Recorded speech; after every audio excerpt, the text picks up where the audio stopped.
আপনার নামের নাকি বহুত দেরি হয়ে গেছে। আসেন, দয়া করে আসেন ভাই, সামনে দিয়ে যান। মোবাইল নিচে করো।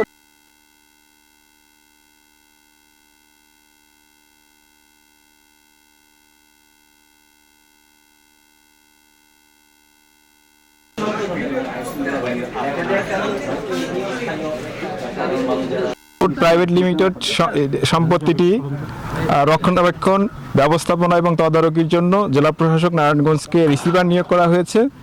আমরা জেলা প্রশাসক ও বিজ্ঞ জেলা ম্যাজিস্ট্রেটের নির্দেশক্রমে আজকে এই সাবানা ইকো রিসোর্ট প্রাইভেট লিমিটেডের সম্পত্তিটি নিয়ন্ত্রণে নিলাম।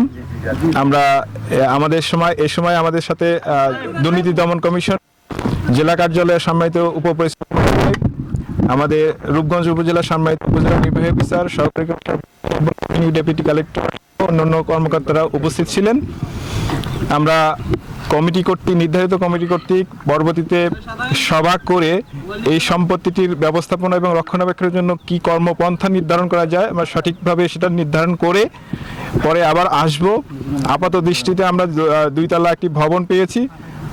কিছু পেট অ্যানিমেল আছে, যেমন কুকুর এবং পাখি দেখা গেছে। এখানে নিরাপত্তা প্রহরী যিনি 2 জন এখানে আছে তাদেরকে রাখা হলো। পাশাপাশি আমরা স্থানীয় মেম্বারের জিম্মায় আগামী সোমবার পর্যন্ত তার জিম্মায় এটা রাখা হলো।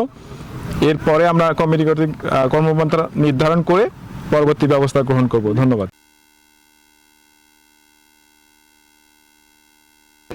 আপনার নামের নাকি বহুত দেরি হয়ে গেছে। আসেন, দয়া করে আসেন।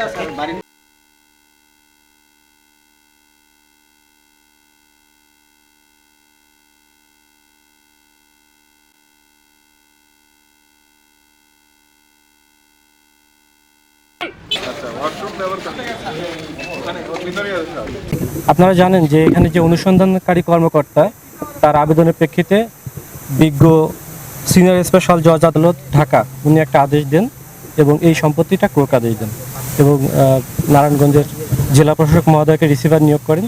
তার প্রেক্ষিতে আজকে জেলা প্রশাসক মহোদয় কর্তৃক এবং জেলা প্রশাসনের টিম কর্তৃক দুদকের সহায়তায় আজকে এই জায়গাটা ক্রোক আদেশ প্রতিপালিত হল এবং আপনারা দেখেছেন এখানে জায়গাটা সিলগালা করে দেওয়া হয়েছে ভবনটি।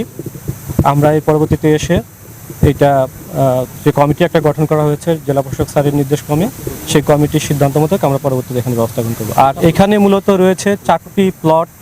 ওনার 4টা প্লটের মধ্যে রয়েছে 6769 নম্বর প্লট, 6770 নম্বর প্লট, 6771 নম্বর প্লট, 6772 নম্বর প্লট।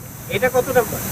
এইটা হচ্ছে 4টা প্লট মিলে 24 কাঠার একটা মানে 4টা প্লটকে একসাথে করা হয়েছে, করে 24 কাঠা টোটাল। আর এখানে 4টা দাগে, হ্যাঁ, টোটাল হচ্ছে 6 কাঠা করে একটা প্লট। তো 4টা 24 কাঠা, ওই 4টা প্লটকে একত্রিত করে 24 কাঠার একটা প্লট এখানে। এই প্লটটার উপরে এই ভবনটি নির্মিত।